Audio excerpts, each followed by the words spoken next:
Okay, shall we start?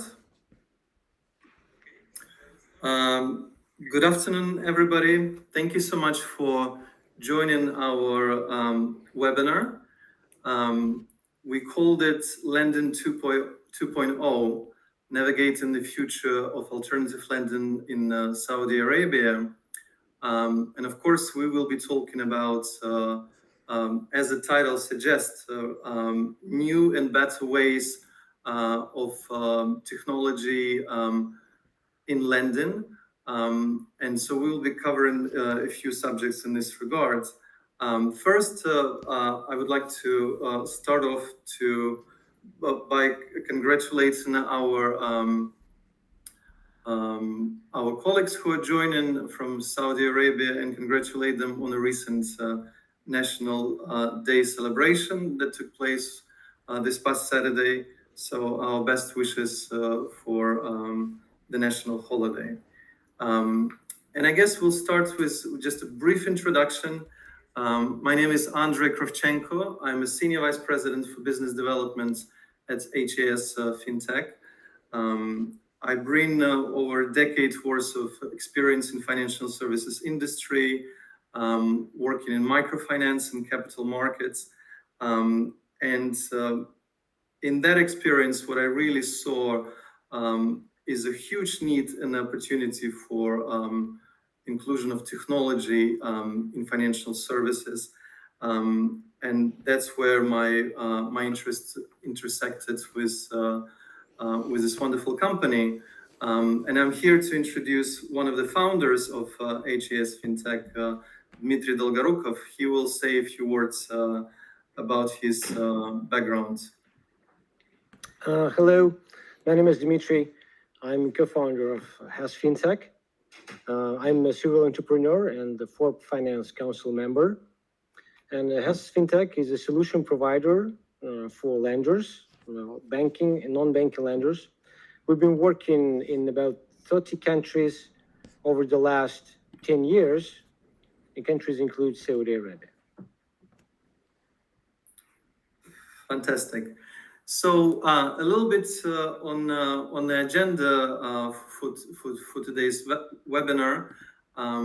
We'll start off with kind of our short overview of fintech markets in Saudi Arabia and exciting developments that we see there. And then we'll be talking about some of the trends that we have observed as a solution provider working in some 30 plus countries around the globe, working with some of the best fintech global companies. And we'll talk about what are the key traits and key technologies and key approaches that successful lenders are using right now, and how we see this applicability in the context of really fantastic market, which is Saudi Arabia. And then at the end, we will have a Q&A session. So we will encourage you to type in your questions. We will try to make it as much of a conversation. We don't want it to be, obviously a boring presentation. We'd like to have a bit of engagement. So by all means, please put your questions forward at the end of the session. And if we are not able to answer all of the questions, we'll make sure to follow up with you directly. So all of your questions will be answered one way or the other. So I'll start off with a brief overview of why we see Saudi Arabia a really exciting market for fintech development, and maybe as a bit of a background, and I think it will be interesting for our partners and our colleagues in Saudi Arabia to talk a little bit, to put it in context, to give you a bit of a background of where we come from. We're a company headquartered in Vilnius in Lithuania. And just to give you a perspective, it's a fairly small country, 2.8 million people, and yet it is number one fintech hub in European Union. And it hasn't happened by chance, by happenstance. It is a result of a very focused and concerted effort that our local regulator, Central Bank of Lithuania, has been putting forward. But it also a collaboration of dozens and dozens of entrepreneurs. And just to give you some sense of it, right now we have in Lithuania, we have 263 fintech companies that are actively operating. The sector employs 7,000 people, and we have 138 licensed fintech companies, electronic money institutions, payments institutions, special purpose banks. And what's really unique, and I think there's some applicability of this for Saudi Arabia, and of course, Saudi Arabia is a much larger country with a larger population, but it's also a very important regional player. And what we're seeing, the success of fintech industry in our country is allowing fintech companies here to really serve clients not only locally, but also regionally. And as an example, some 25 million European Union customers are served by fintech providers that are headquartered here in Lithuania. So I think it's a huge achievement.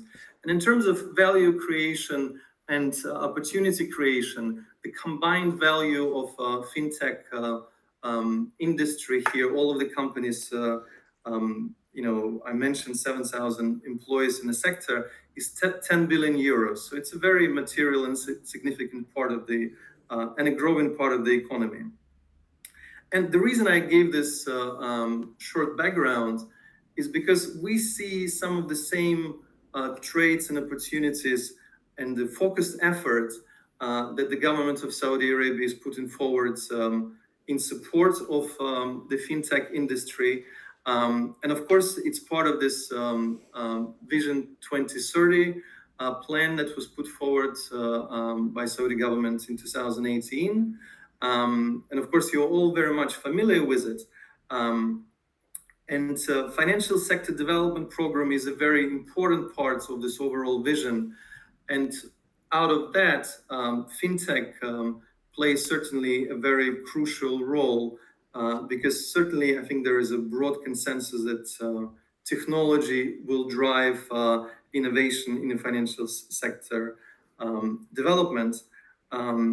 And so we have some very specific goals and objectives that I think it's a collective vision of your regulators and entrepreneurs in Saudi Arabia. And we, of course, very much supports and very encouraged by this vision.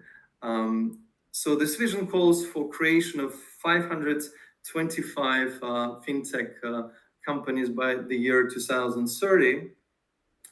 And what may seem like a fairly ambitious goal, I have to say that it's our absolute pleasure to report to you today that particularly this year, we are observing a real explosion in market activity and some of the steps that the regulators are taking to encourage the industry that we will be talking a little bit in more detail are really giving some results, and we're seeing these results.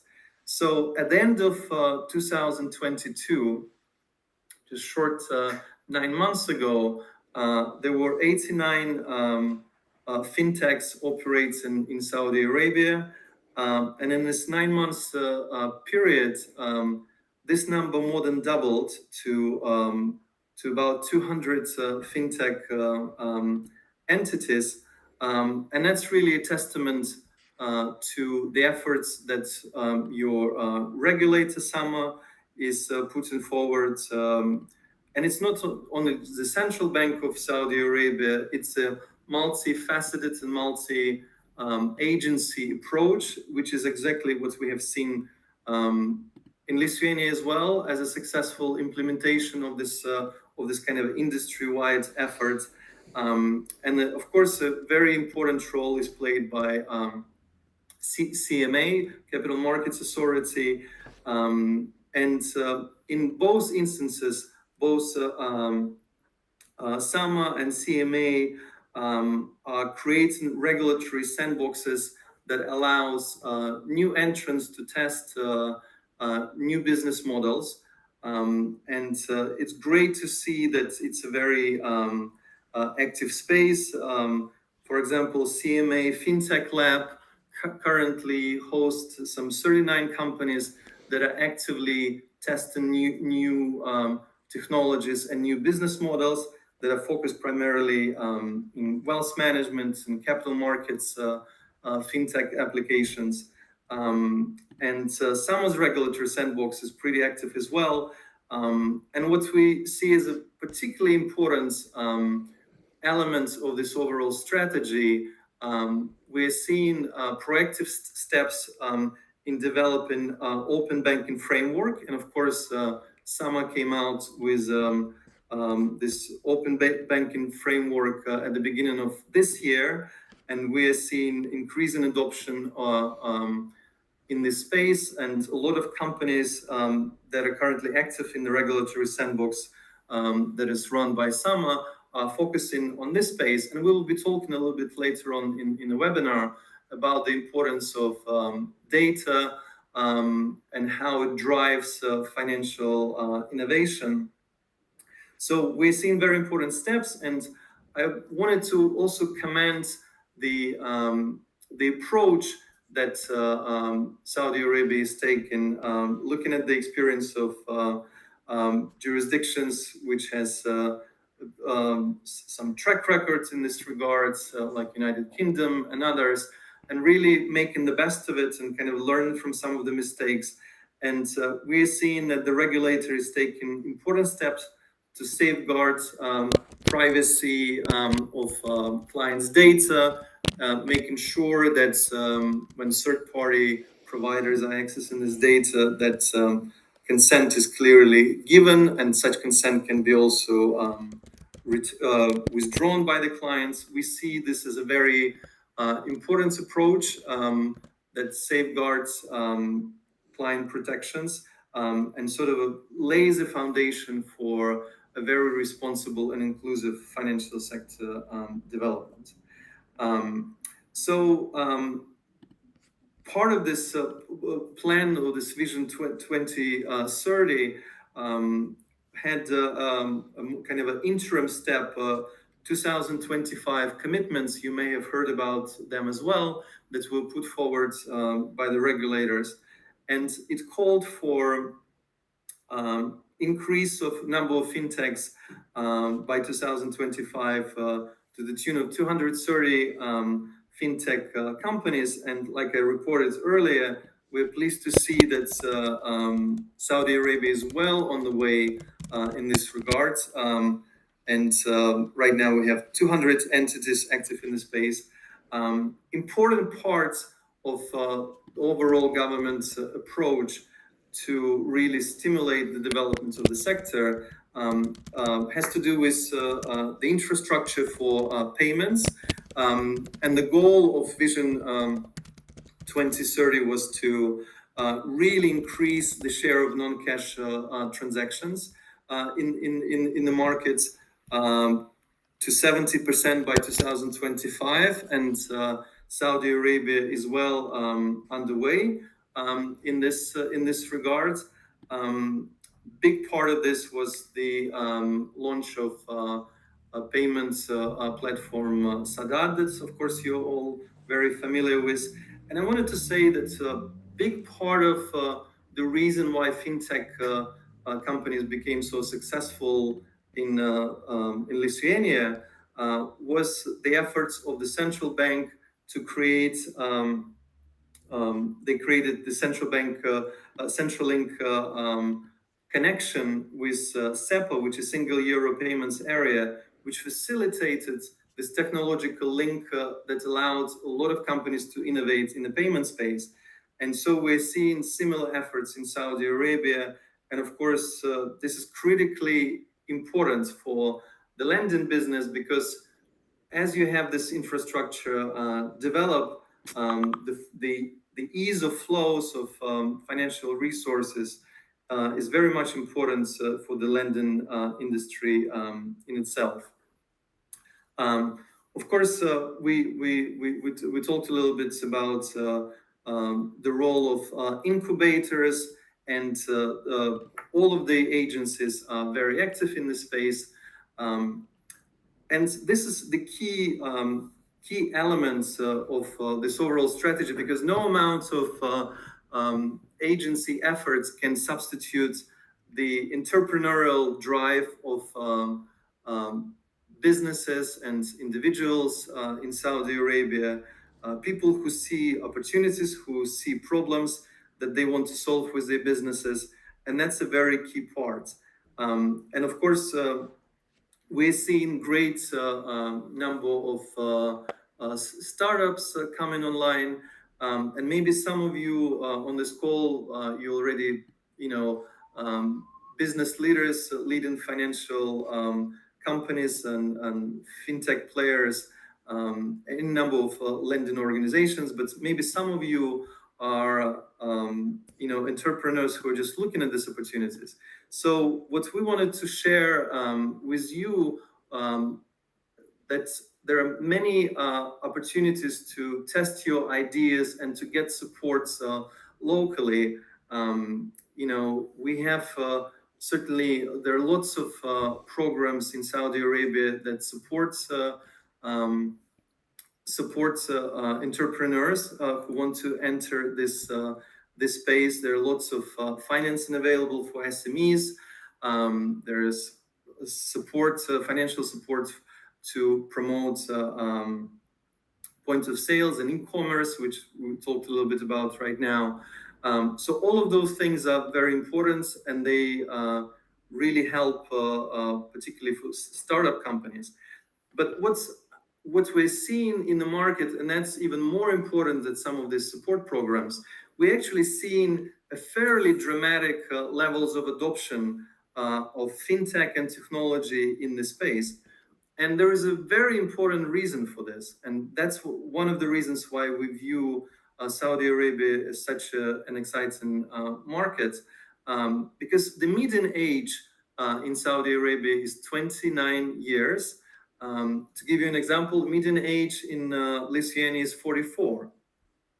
And what it really means that you have a growing population of young people, and of course, who are very adept with technology, who are very used to having, all of the smartphones, and used to being able to solve problems on the phone very quickly without any kind of issues or delays.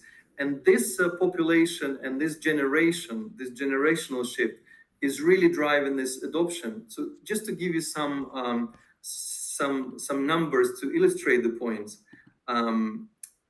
we've seen a dramatic increase in the numbers of users of digital wallets, and these electronic money institutions that have ability to create those digital wallets. 8.6 million people in 2022. We don't have the latest number, year-to-date numbers, but this is a dramatic increase of year on year. Then number of merchants who are actively using digital wallets. Just to give you example, 16,000 merchants in 2019, and 2022, 176,000, almost more than tenfold increase in the adoption of the use of digital wallets.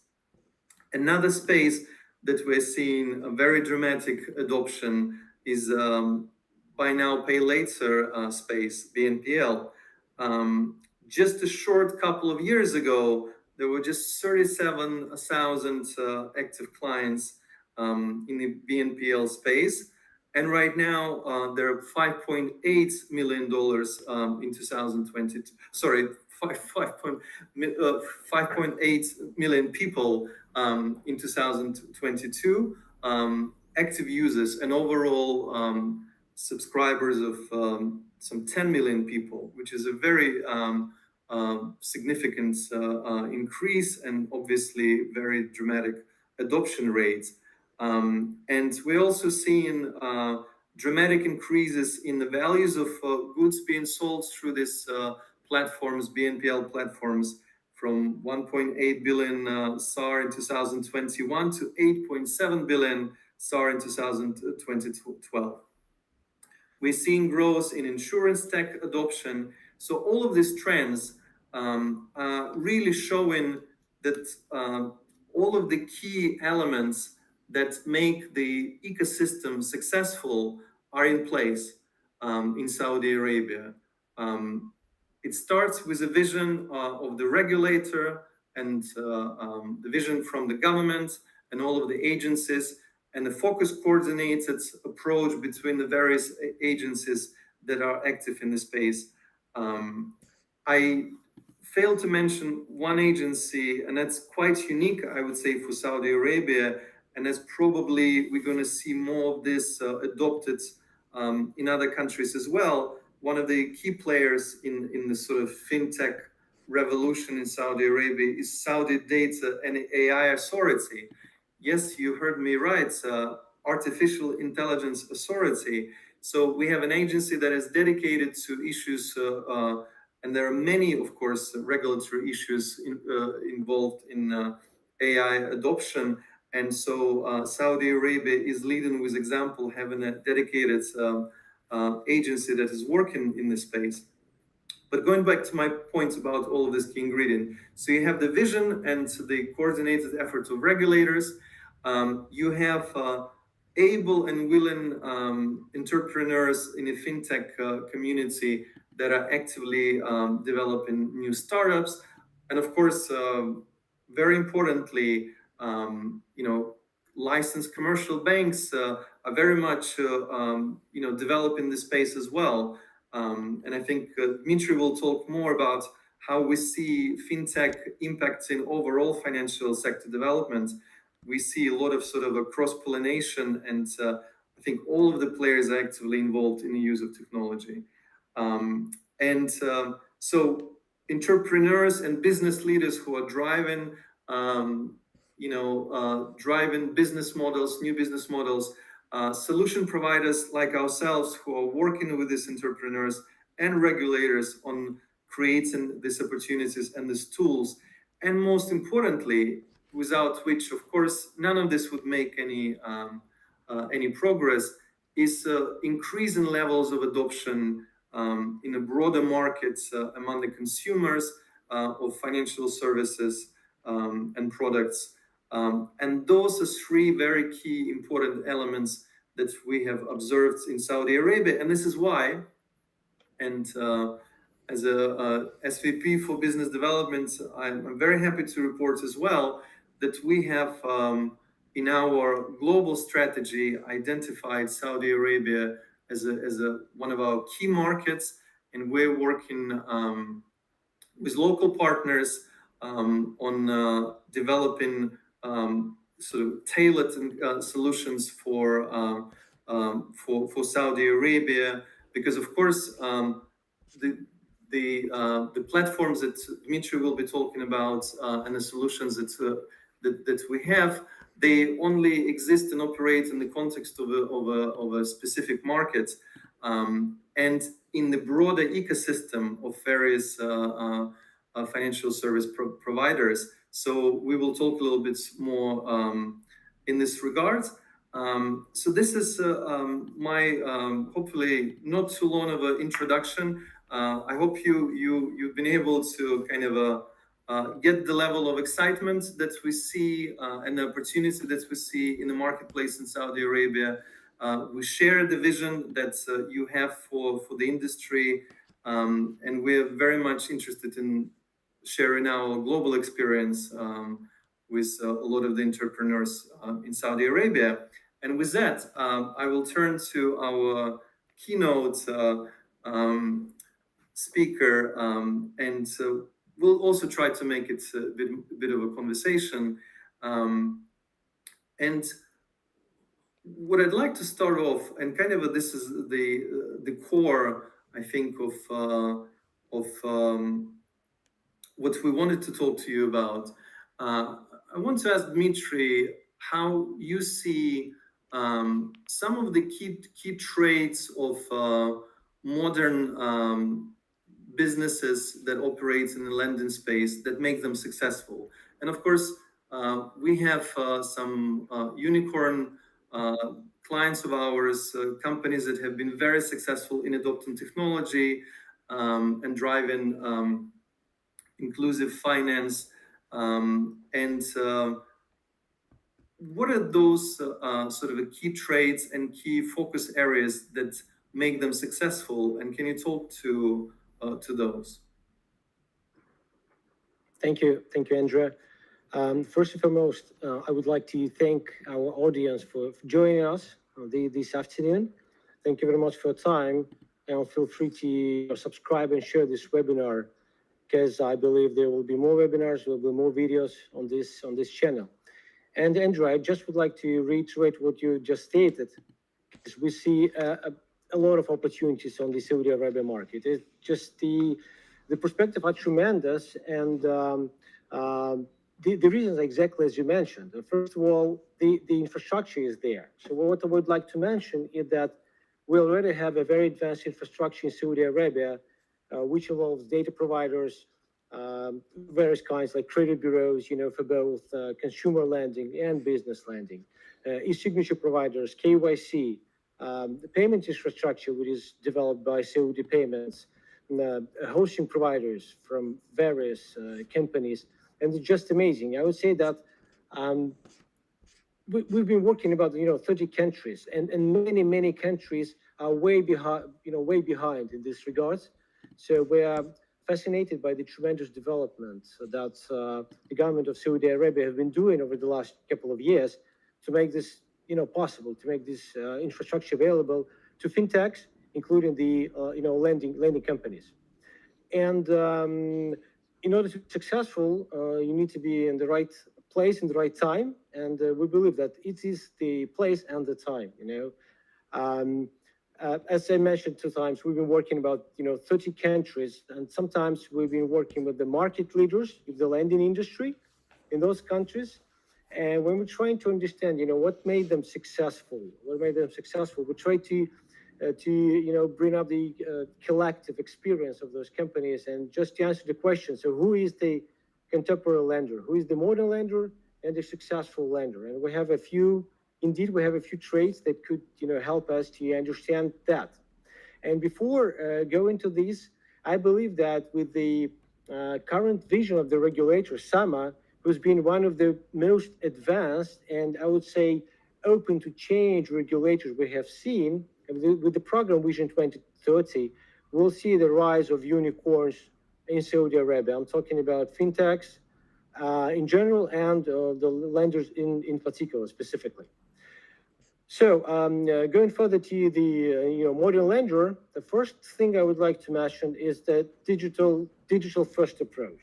Okay, so what is being a truly digital? Well, for me, it means that first of all, you use omnichannel onboarding as a true way of communicating to your client. So you're not just limited to a traditional way of meeting your client in person in a bank, but you try to use mobile app, you try to use website, e-commerce, or even third-party applications to onboard your client. So you make all those spectrum of channels available to client by means of your backbone application and customer-facing apps. The second thing is that we're talking about fully automated process. Of course, in the real world, nothing is perfect, so it's very difficult to achieve the full automation, but still, some of the best lenders we've been working with, they try to automate the process as much as they can. So what I mean, I'm talking about both the clients, so the borrowers, and the employees of the lender. So just to give you an example as a use case, so the modern trend is to minimize user-reported data. So we try to, in order to improve conversion, the modern lenders, they ask minimum amount of data from their clients. and one of the lenders that will launch in the region, not specifically in Saudi Arabia. So basically, the use case is that the client have a mobile app, or basically the phone, and an ID. So he makes the picture of his ID, selects the sum and the amount, and that's it. The rest of the data has been pulled out from the data sources, the KYC, underwriting, and scoring procedures are fully automated, and basically you get your money to your bank account or wallet, within just, not even minutes, seconds. Okay, so basically underwriting, scoring, and document management, like contracting, all those processes can be fully automated, which decrease the workload to lenders' employees, and it helps you to scale faster. Okay, faster and more efficient, because it's sometimes it's difficult to hire new people, and when your growth depends on how many people you can hire, so sometimes you can slow down your progress. Okay, and those automation lead us to quick time to yes or decision making, which is like superior important to the success of a lender. Because in the old times, you could come to a bank and wait for days, sometimes weeks, to get a decision. Once you fill all the forms, then that are manually processed. So it's not the case anymore. So the modern lender, they make automated decisions within seconds. And basically, once you have a company doing that, the rest of the competition, they should keep up with that. Okay, you cannot stay behind. You cannot be offering, hours or days when someone makes decision in seconds. Okay, so we just warn the existing lender that they need to watch out, to be too careful, because the competition is coming.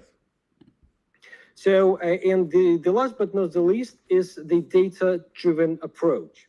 I'm not just talking about the usage of traditional data, which can be obtained from the credit bureaus, but also the data you as a business, as a company, may already have about your clients. So if you are a wallet app, a payment app, a telco provider, maybe a retailer or other business, you may already have both the client base and the data about this client base, okay?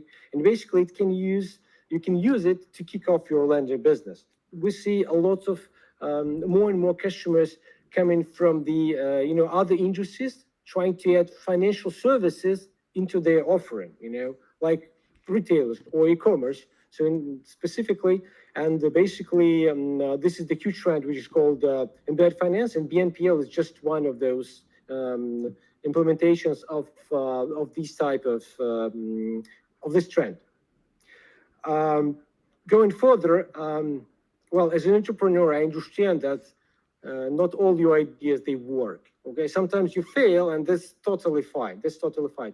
You just need to have a very inexpensive framework to test your new ideas. Okay, and that's what your software platform can provide.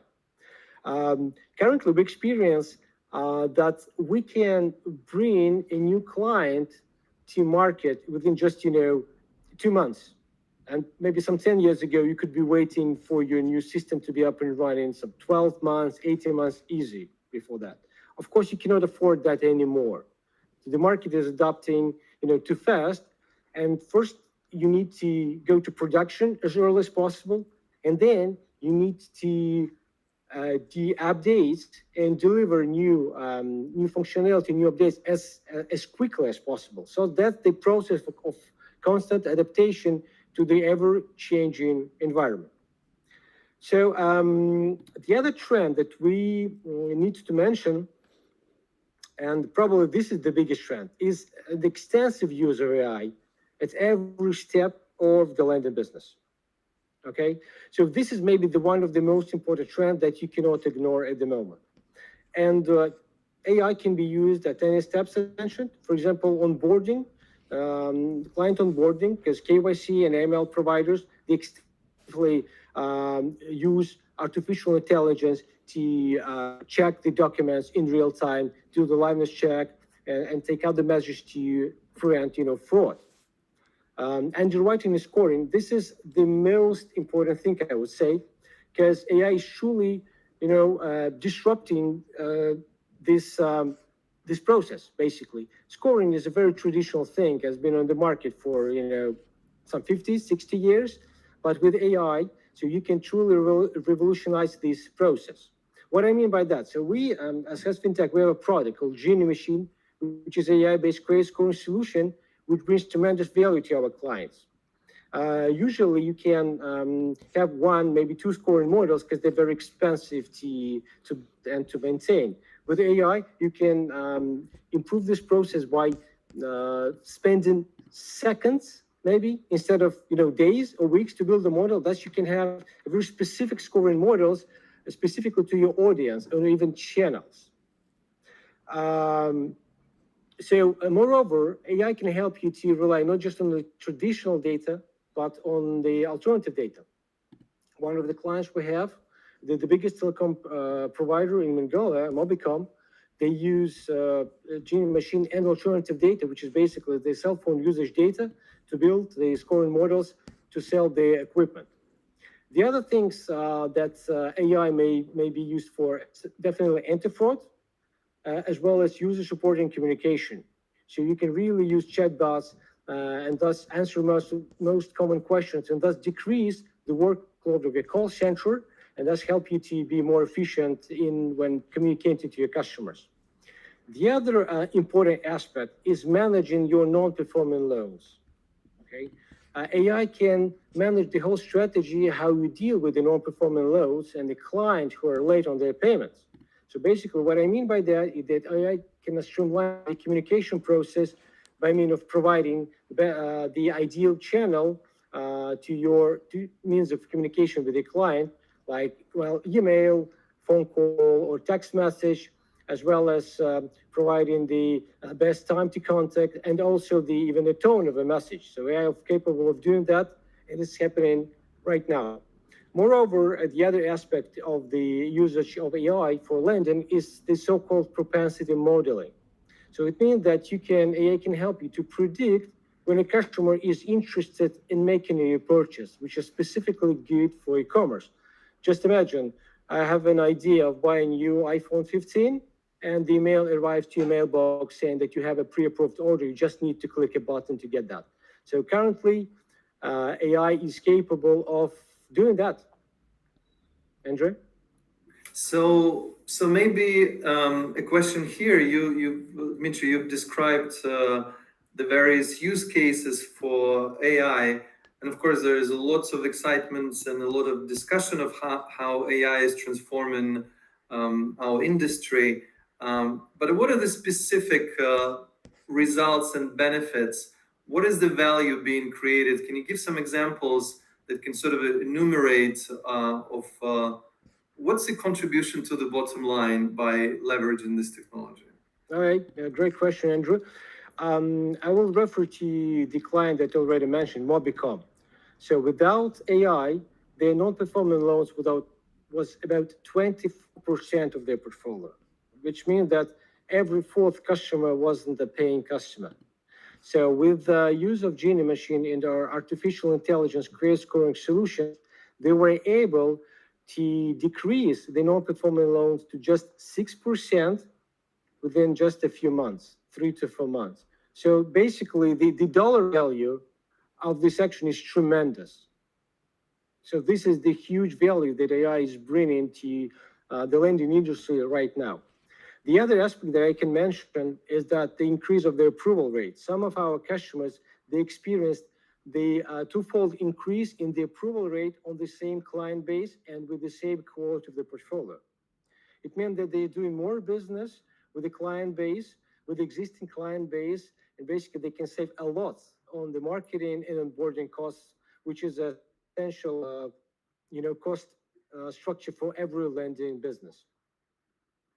Well, yes. So in other words, by leveraging data and AI, you can really get small value that you otherwise would have been leaving on the table, right? Absolutely, yes. You'll be getting more business with the existing audience. So the one that you already have, you need to spend zero on making more business and just getting bigger, a better return on your investment. Okay. So maybe as a kind of a next question for you, you've talked about some of the key focus areas that successful lenders really put the emphasis on. What are the opportunities for the lending business itself that you see in Saudi Arabia, and how technology can be useful in really seizing these opportunities? Andrew, we see a lot of opportunities in various sectors of the lending business, which is true for both existing players and the new players. Well, as you mentioned, BNPL is booming right now, and we see this trend not only in Saudi Arabia, but basically around the globe. And basically, BNPL will come not only just to commerce, but to other services, to other sectors like services, or healthcare, or tourism, or something like this. So basically, this is the global trend that we're experiencing right now. And we see a lot of opportunities for both SME lenders, someone who is, financing the business, and consumer lending as well. So you just need to come to Riyadh to see how much construction is happening there right now. I'm not even mentioning the new cities. So it means the construction is booming. It means that a lot of contractors are there, and contractors have subcontractors. And those, they are in constant need of working capital just to get new equipment, to pay for materials, and other financial needs. And those sectors and those companies, they heavily underfinanced, and this is the global trend. And the existence of such companies opens a lot of opportunities for new and alternative lenders who will focus on those specific sectors. Mm-hmm. Moreover, I'm not just talking about balance sheet lenders. I would like to mention non-balance sheet lenders and the businesses that are revolving around crowd lending and crowd financing. The same example. So we're talking about the construction industry and large construction process, and basically you can fund this process, partly through crowdfunding or crowd investing campaigns, which is basically, going to be seen as a non-balance sheet lending business. So we see a lot of similar trends in the region. I mean, the Gulf region. Recently, we have recently launched a crowdfunding company in one of the countries, and they see tremendous demand for their, for their offering, because simply a lot of companies are underfinanced and looking for extra capital, extra finance, which is basically opens a lot of opportunities for new and alternative finance providers in Saudi Arabia. Well, basically, in a nutshell, we see a lot of opportunities on the market for both new and existing lenders. So, well, the infrastructure is here, the regulator is super open, and I just want to say that the existing lenders need to be adapting for the ever-changing environment. Okay, so if you're not using AI for your activity, you should be considering doing that, because the difference between a lender using AI and a lender non-using AI is the same like with the traditional lender and digital lender a few years ago. For the new players, new companies appearing in the lending industry, we advise consider using AI from the very first day of your operation. Try to use AI and the data-driven approach. Well, we understand it may be challenging, and we'll be super happy to consult you on those topics and to maybe guide you through the transformation process. And you just feel free to reach us out to discuss those topics and maybe think how to move forward with that. Okay. Andrew, we can just maybe bring up one use case or success story that we have in Saudi Arabia. Mm-hmm. That's basically the company called Wayet, which is Saudi Aramco venture capital and lending vehicle, lending body. So they came to us a couple of years ago with the need to digitalize and automate their lending process. That's exactly, right on the spot. So basically, we were able to bring them up and bring them to production with a new platform, new system within just 4 months. And it helped us to decrease the decision-making time by 50%. So we decreased time to yes, which basically improved the conversion from the leads to their clients. And basically, as the result, the company experienced 3 times more volume of the loan applications within the same period of time. I think this is a beautiful example how the technology and the new technology platform can change even the traditional and existing line of business. And together with the opportunity that is provided by AI and the contemporary approach to line of business, it opens new opportunities, not just to the existing players, but also to the newcomers in this industry.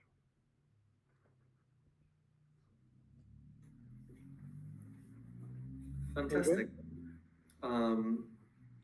Excellent. So, perhaps we can open up to some questions. I'm already seeing a question that came in the chat about the main differences between Saudi Arabia and European Union when it comes to loan products and how they behave. And of course, there is a very significant difference in Islamic finance. Charging of interest is prohibited. So so you have murabaha products, and the calculation, of course, is different. And certainly in terms of solution for this, we have had good experience in structuring such products in the region. I would say that this is probably the most important elements, and of course there's such a variety of different sectors, variety of use cases, but fundamentally when you go past the specifics of Islamic finance and the calculations, essentially it's very similar. The use cases for whether it's for mortgages, whether it's for consumer lending, whether it's for SME.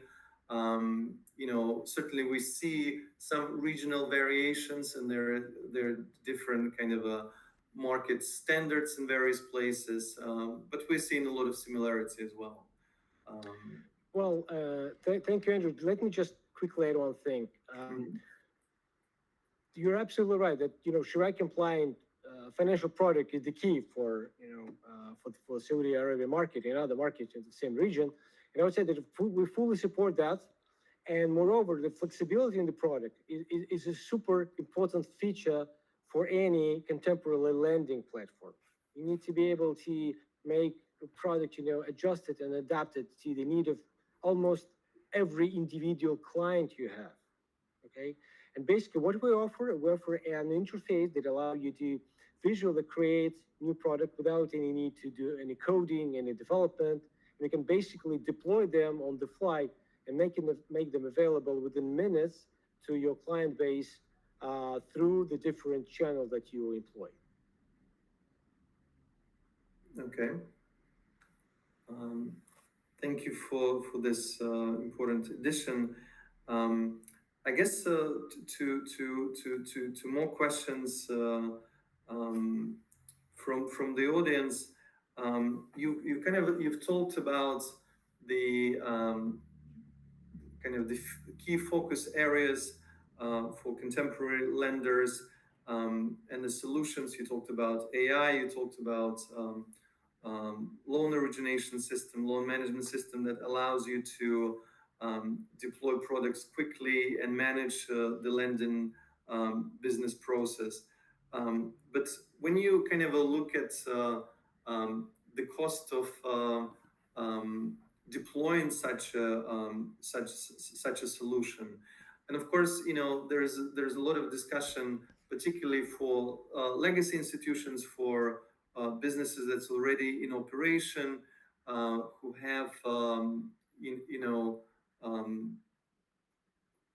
IT capabilities and departments that have capability to develop this kind of solutions in-house.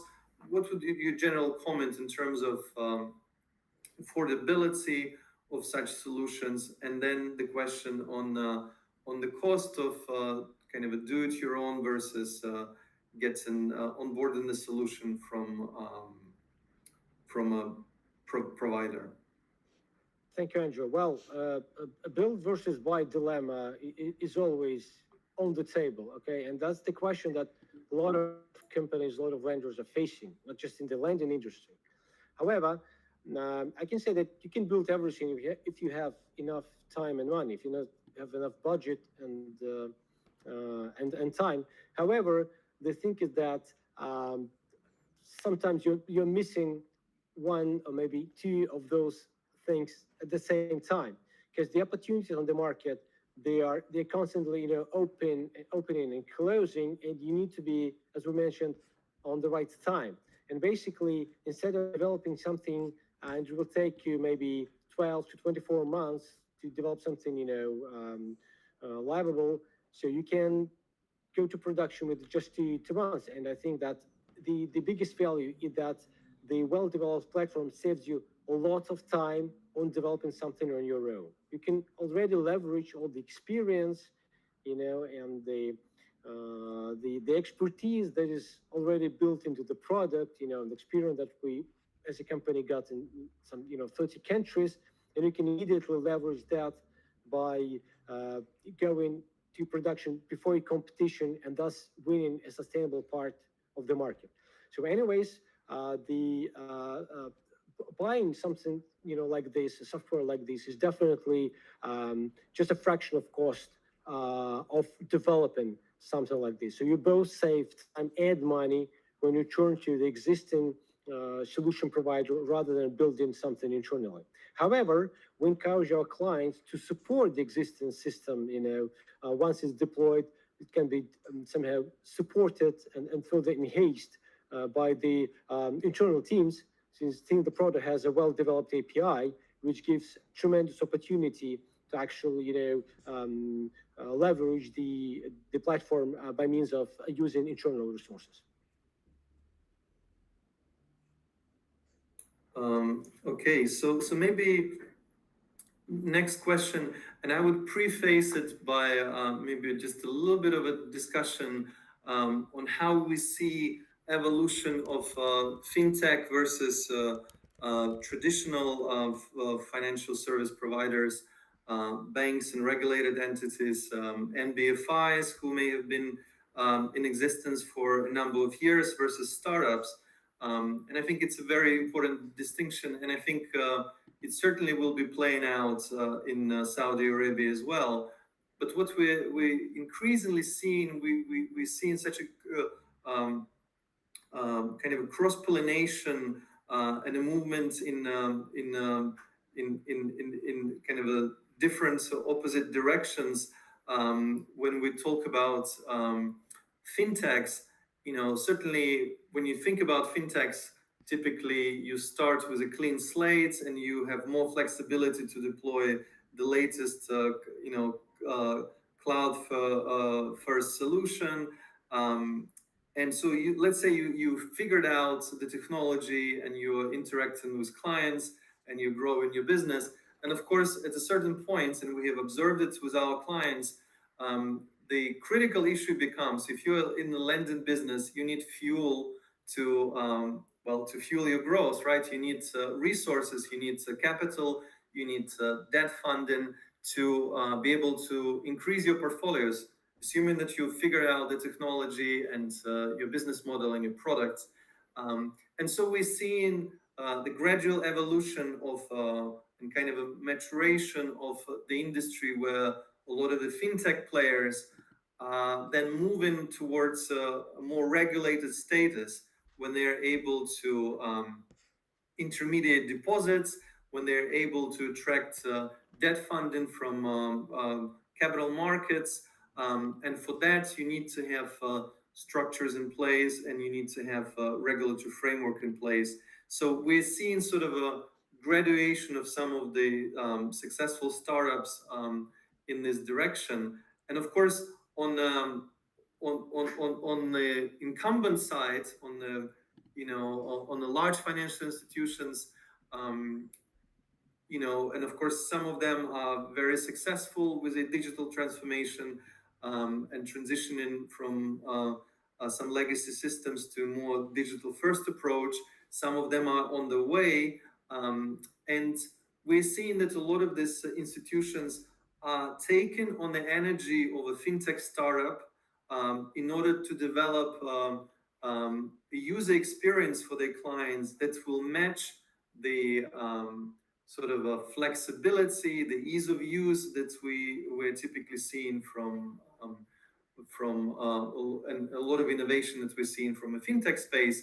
So there is a sort of movement in towards kind of some middle ground, and I think it's great for the industry because clients of regulated entities they benefit from stability, they benefit from perhaps better terms in terms of products because these companies are well resourced and they're able to provide these products at cheaper rates for their clients.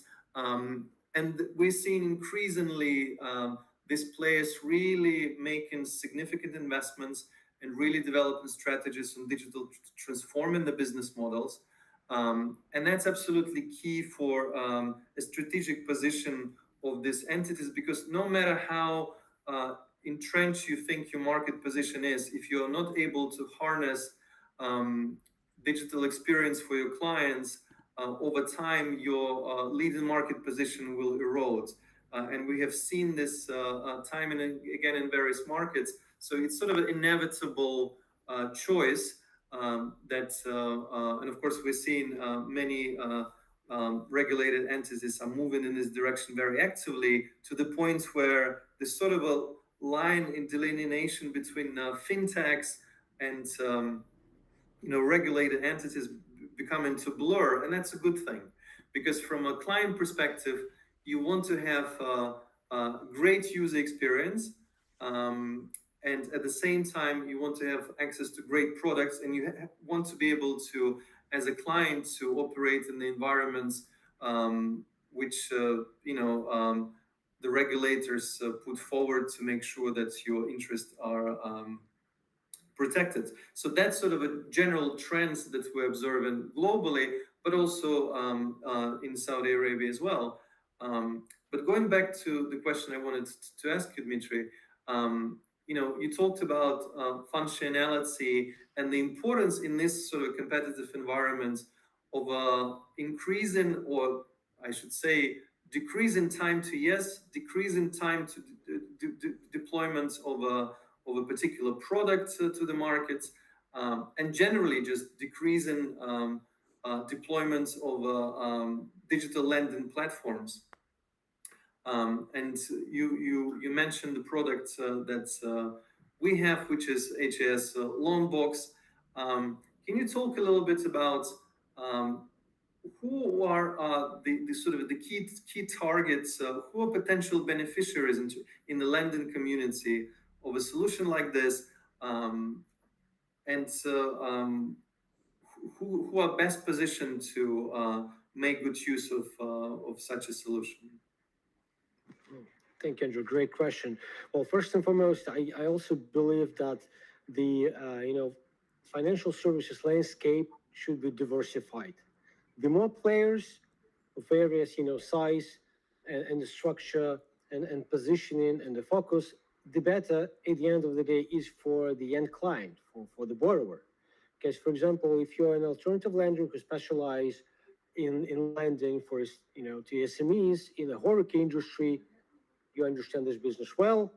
When it goes ups and downs, you understand how to evaluate the client in the right way, and thus you can offer better terms and conditions. And at the same time, this client may not be interesting as a target audience for a larger bank.